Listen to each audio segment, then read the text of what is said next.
Swiss technology आपण इथे वापरतोय आणि स्वित्झर्लंड मेड हे मटेरियल आहे. वायर त्याच्यामध्ये जे बोल्टिंग आहे, बोल्ट करतोय ते आपण 8 मीटर म्हणजे 25 ते 30 फूट आतमध्ये असं एवढं रॉक बोल्टिंग आहे ती.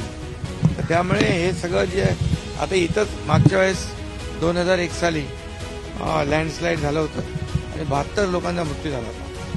तर अशा अति धोकादायक मुंबईमध्ये 31 साईड आयडेंटिफाय केलेले आहे आणि त्यामध्ये काम पॅरलली चालू राहील आणि पूर्णपणे मुंबईमध्ये ज्या ठिकाणी अशा प्रकारचे दरडी कोसळू शकतात आणि लोकांची जीवितहानी होऊ शकते, हे या सगळ्या सेफ्टी नेटमुळे हे थांबेल आणि मुंबईकरांना मोठा दिलासा मिळेल.